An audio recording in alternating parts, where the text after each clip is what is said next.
Max and the Millions, Chapter 12. Max and Sasha waved at the tiny king. They watched as he was bundled into a carriage and carried to the other side of the room in a flash. "Wow," said Sasha. "They're fast." Max nodded.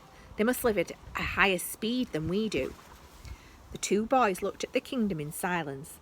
The knights still manned the walls, and the 10,000 other blue-haired people continued cowering inside their huts.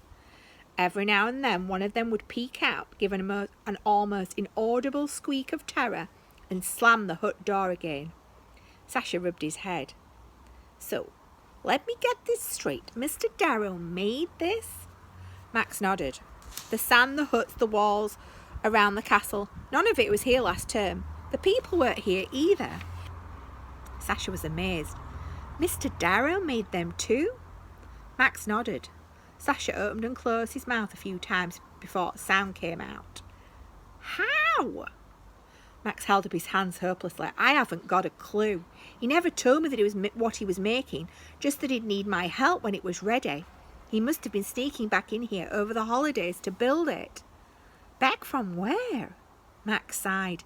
"I don't know that either. He used to take these weird holidays sometimes. He'd tell Mr. Pitt that he was ill and needed a few days off, but he was secretly travelling all over the world.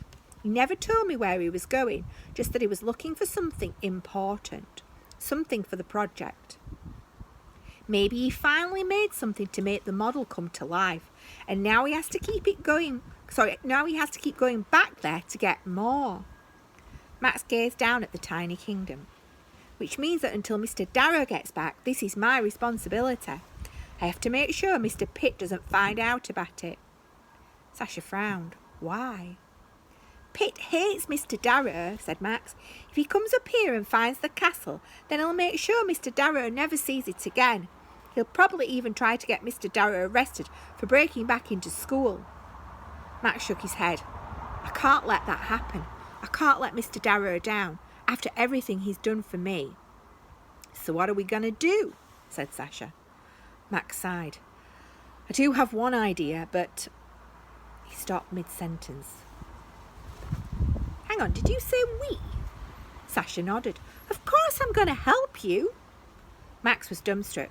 "But Sasha, Mr. Pitt said he'd expel anyone who set foot in the staff corridor. Remember, if he finds out you're involved..." Sasha put a hand on Max's shoulder and cut him off.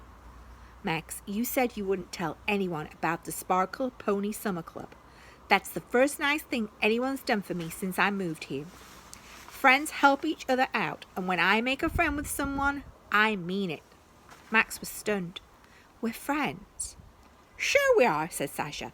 "I mean, we both like the same things. We're both 10. Besides, we're roommates, aren't we? If that doesn't make us friends, then I don't know what does." He took Max's index finger and crossed it over his own, like the fingers were hugging. "Friends?" Max was shocked. Deep down he had always thought Sasha was only being nice to him out of pity. People at school did that all the time. They'd start off by asking Max questions and including him in their conversations, but when Max couldn't keep up, they'd stop trying and leave him behind. But it looked like Max had Sasha wrong all along. Sasha wasn't like everyone else. Sasha was... well, he was really nice. But it looked like... okay then, said Max. "Friends." Sasha gave him a huge smile. Then let go of Max's finger and clapped the air. Max jumped. "What was that?" "Sorry," said Sasha. "Just a fly. Got it, though." He wiped his hands on his onesie and patted Max on the back.